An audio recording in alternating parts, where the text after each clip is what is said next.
Massive Imagination Studios presents Cropless Conversations, hosted by Massive Matt.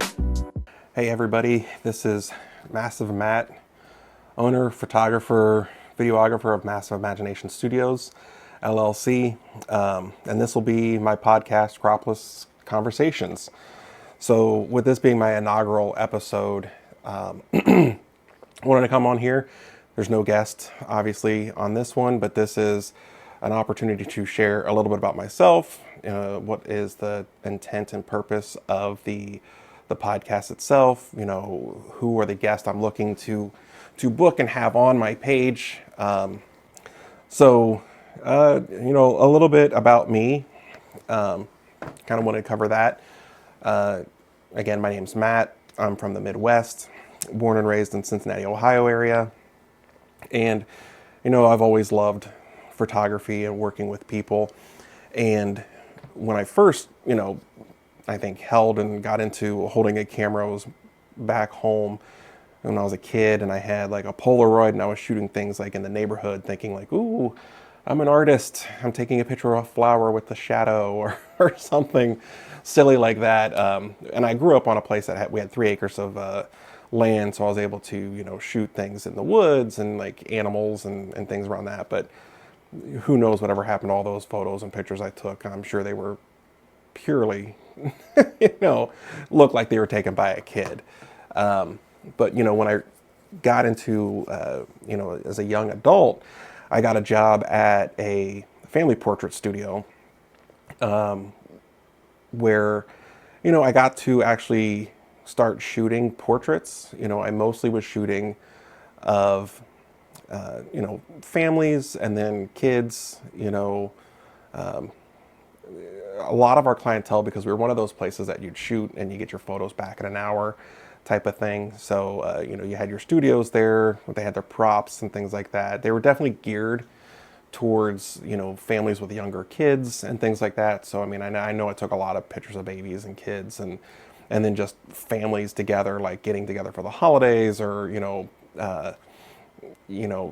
just their family portraits, their yearly thing. They got dad convinced to come in and mom's like, all right, we need to update our family photos. So that's a lot of what I did there. It was also a place where I got to kind of see a little bit more about photography, because back then it was film that we were shooting on, and I was shooting on a medium format camera. So it was like a bigger Nikon camera. They had the studio lights set up.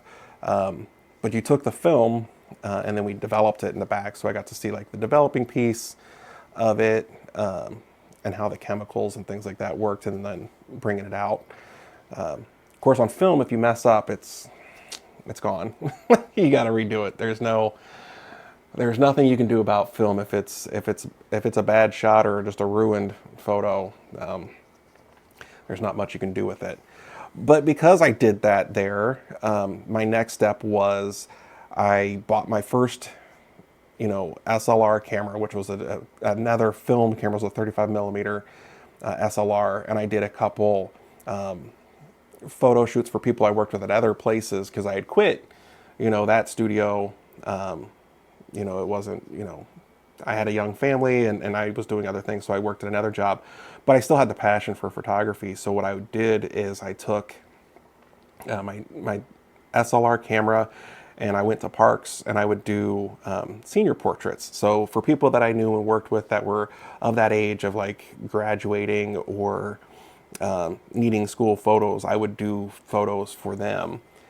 I had a few people that, were interested that I had worked with at the family portrait studio. I didn't do too much for them, but I definitely did stuff for families, couples, senior portraits. And I did that for a little while, and eventually, switched over to digital for the first time with a digital SLR, which taught me a whole new level of things that you can do with the camera. Because when you're digital, it's, so much easier you can see the image right after.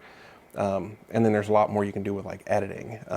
Early digital, I didn't do nearly as much as I do with it now. I also wasn't great at doing a lot with editing. I started with film, so I was focused on getting the portrait and just doing it, and not, doing anything crazy with it. at the time. And I still did senior portraits and stuff, and family portraits for a few people I knew. But being a huge nerd, and I've always loved comics. I got into comics at a young age, so conventions were kind of thing that drew me in, because you got to see all these creators, and you also see cosplayers, and cosplay was just such a cool concept. I mean, it's huge now. It wasn't as big, when it first started out, and it was a growing community, but people would go to these conventions and they would put their time and effort into creating these concepts. So with my first digital camera, I set up at some studios at the convention center with a green screen, and I would do photos for people, in costume, in cosplay, and I would put them on the green screen, and then I would put them on like a comic book cover, or I would put them on, I would burn it onto like a CD so people would have the images, but I would, even like kids and stuff, again, families would still come around like, ooh, a green screen, I want photos. And if they took pictures, I could put them into like different worlds, like outer space, Star Wars themed backgrounds. So it was just taking me to another level of editing style on digital, just like, here's the green screen, here's how you put whatever you want in the background and kind of blend it in to the person that's there, so it doesn't look like they're just pasted onto something that's not there. And working with that a little bit, which I did that for a few years, which was fun. And then I kind of, didn't do much. Like when 2020 hit, again, this was all took place back in Ohio, and I was, again, the Cincinnati area. And of course the market there was families, couples, a little bit of cosplay, but not a huge market. But at the end of 2020, before I moved to Washington State and to the Seattle area. I sold all my photography equipment back there, because during the pandemic, I was like, well, I can't do any shoots. I don't know anybody. And my camera, I'd had it for a couple of years, and so I posted online, and everybody needed money, so that's what I did. Is I sold all my equipment, and eventually I moved across the country to the Seattle area, and it didn't take long for me to be in Washington to realize how much I missed photography. For one, here, if you haven't been to the Pacific Northwest, it's just absolutely beautiful. Yes, I know it's talked about a lot of, it's rainy and dreary and stuff like that. And yes, there is a season for that. But when you're not in that season, like, there's just so much nature and beauty out here. And there's a lot more people into creating and being creative into their stuff. So, Emerald City Comic Con's a huge con out here, and so many people do cosplay. And I've seen some amazing cosplayers and doing a lot of different things. And there's multiple, like, there's not even just the Comic Con, there's an anime convention, which brings in a whole nother market. And there's just a lot more creatives, like people that want to do, modeling, they want to do creative stuff, in just different avenues. Also out here in the Pacific Northwest is a thing that I've always loved my coffee and getting my Starbucks, but you come out to Washington, there's a whole new thing. It's called bikini coffee, and they have these coffee stands where you can get, basically coffee from, a girl in a bikini. It's sexy coffee is what they do. But I got to see a lot of people that are doing creative stuff, and I was like, as I'm trying to get back into taking photos, like, maybe this would be a market. I'm assuming maybe some of these girls want to model and things like that. And out here, the content was not about doing like the families and things like that. I really wanted to do boudoir. I've always had an interest in boudoir photography, but I was in Ohio. And even when I was dating somebody and they were like, knew that I did photography or something, they'd be like, oh, do you do boudoir? And I'd be like, I've never done it, but I would be happy to do it and, take a shot at it. But here, there's a lot more of a market and a lot more people open, with their, their confidence, and they're comfortable in their skin and that body positivity and all of that. So here is where I started boudoir. And I would say more people know me for boudoir, artistic nude, working with people that are, content creators or, making other, adult type content. But it's, also working with cosplayers. So it was like I got to do basically from a shift out here is now majority of my clients are in that, young adult, older, to shoot like adult content or interested in boudoir and doing like sexy photos. And it was really cool to finally get the opportunity to do it. And I found I really had a passion for it. And I feel like there's a lot of misconception about boudoir in general, or even artistic nude. Like it's about being sexy. It's not about being sexual. Do some people want to shoot sexual stuff? Sure. I mean, everybody has their own ideas of what they want to shoot and what they want to do or what they're hoping to capture from, the session. But, I'm always looking through it like in an artistic way. Like I love that empowerment. I love, making people feel good about the image that I'm capturing or making them feel beautiful or sexy or comfortable in their own skin. Because I've done it for, multiple people, and it's just like making a safe, fun environment for people to shoot in and to, create these things. It's like, I grew up on that stuff. I had, I had some great grandparents from my mom's side, and even though I was young, like they had a great relationship, and of course you find out like your grandpa, ooh, he's got Playboys under the bed. But my grandpa, he was a big Playboy fan, and he collected those magazines and stuff like that. And my grandma, she was like still like, he can look, he just can't touch anything. They were, an older couple, but they appreciated the female form. And I thought that was just intriguing and interesting, and it was just a fun way to take, photography into a new realm. Just thinking back to their relationship and the styles of things that they liked and what I saw that I liked from then. So coming out here, shooting that, I've shot with amazing cosplayers and doing some cosplay shoots. I've done some great boudoir shoots. I've done some great like artistic nude shoots, even some just fun creative shoots. There's no limit here. I can think of a lot of different concepts and ideas. There's no lack of creativity in the world, and hearing people's ideas and like, all right, how can I take your idea or things that you have of inspiration, make it my own, but also make you happy with what you're getting. But as I was meeting all these people, now that I'm working in the more adult type of photography, is I'm meeting all these models and content creators and people that I'm talking to, and they all have a story. So that's what got me to this podcast. The reason I want to do the podcast, and the point of the podcast is it's called Cropless Conversations. So as a pun on photography, yes, in photography, if you're cropping an image, one, you're cutting stuff out, you're lowering the quality, not necessarily distorting the images, but you're just taking things out, and you're reducing the quality of it. And with cropless conversations, is like I want the conversations and the stories to be, raw, cropless. We don't want to have anything that's cut out. Like, so being honest, open, straightforward, just a clear conversation, not having to feel like you're filtered or feel like you need to withhold anything from the conversation. And with that being said, I really want to have, the regular appearance of my podcast will be having a guest on it, because I only know from my side of a photo shoot what it's like on my side, behind the camera. And I'm normally behind the camera, and I stay behind the camera. I'm comfortable back there. I like, looking through the lens, making sure the lighting's right, the angles are right, and all that kind of stuff, because I focus on the art as the work. But I talk to all these people, and it's like, wow, you've had some interesting stories or some interesting experiences like that got you to being a model, being a cosplayer, making content.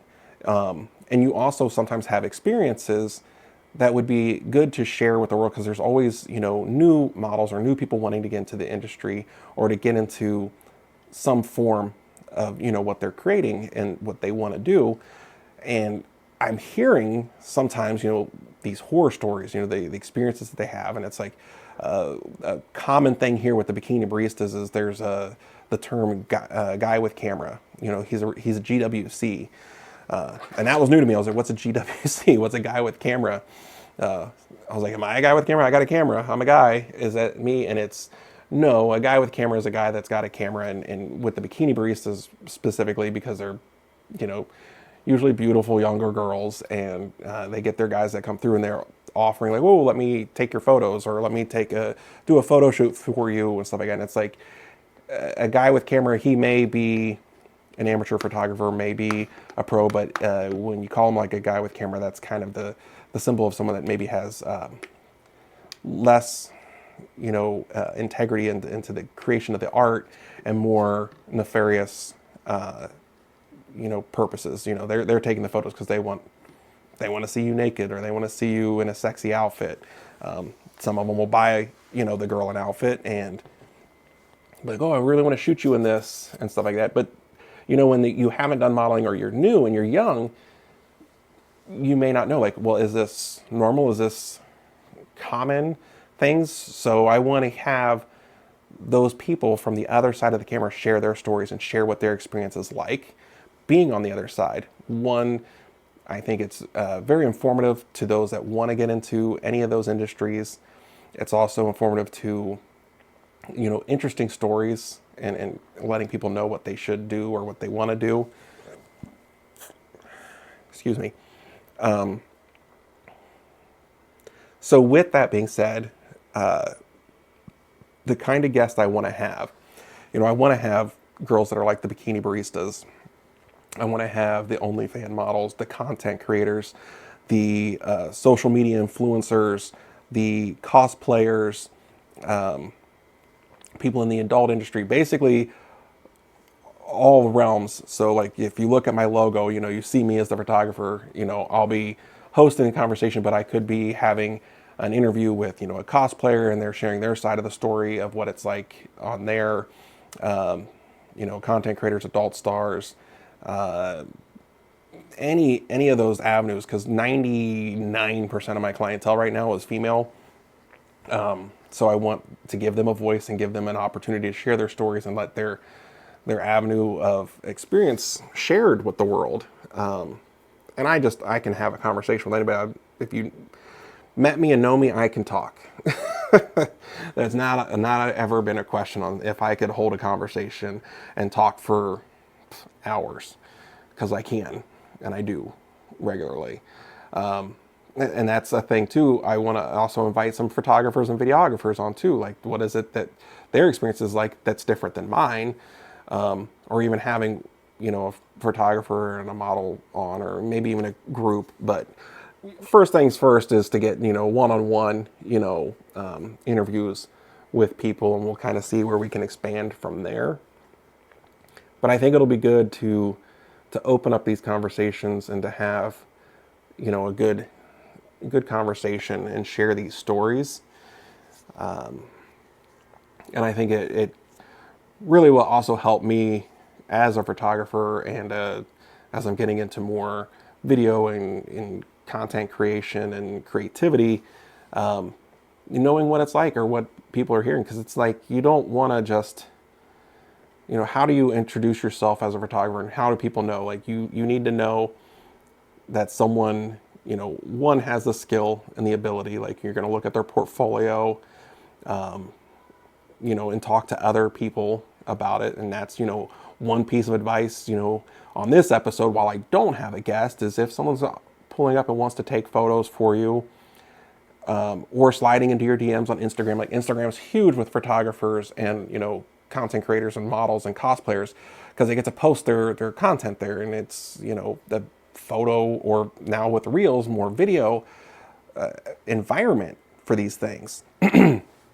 So I would say, as that being said, if you are going to do a shoot with someone, or someone does come at you to do a photo shoot, is you look at their page. Like, do they have anything to back up? Like, are they actually a photographer or a videographer? Do they have a page that backs that up, or a portfolio that shows some of their work? And from those, can you see who have they worked with? And if they have worked with people, reaching out to them, it's social media. You can follow that link to the person, and then you can send them a message and be like, hey, I saw that you shot with so-and-so, what was that experience like? Or, what was the vibe? How did it go? And I encourage people to, to communicate. And, we'll talk about those things. The podcast too is like, we'll talk about what are red flags to working with someone, or possible red flags to look out for, and things that you'll just experience from that. So that is, in a nutshell, Cropless Conversations and who I am as Massive Matt with Massive Imagination Studios, boudoir photographer here in the Seattle area. And where we want to go with this. And I'm hoping to line up some great guests and to start posting these online. And hopefully that you all enjoy the conversations we have and the topics that we discuss. I'll surely be uploading, opportunities for people that are, watch or listen to, we want to hear your feedback. We want to get, questions from you, or even people that like, oh, you should get this person on. We now live in a world that it's so open with social media and online. I am creating a space, not this one, but, I have like a couch and, nice area that I can set up with microphones, and guests can definitely come in here and we can do, a podcast together in real life. But for people that, can't or aren't in this area, there's ways that we can connect online via video and have the conversation there as well. So whether they're local or not, we'll be able to do those conversations. And, I hope to even see me doing this at conventions too. The on-the-spot interviews, or maybe even doing a podcast during the show and in one of their halls, see if I could get a panel to host and do a podcast live there and interact with all the cosplayers and people that are there at the convention, or invite them up to share their stories, or, share their passion, because it's all about the art and it's all about creativity and also being in a safe space. So yeah, that's it. That is Cropless Conversations, and I am Massive Matt, and I look forward to having you join the podcast and hear our stories. Thank you. This was a Massive Imagination Studios production, Cropless Conversations, with your host, Massive Matt.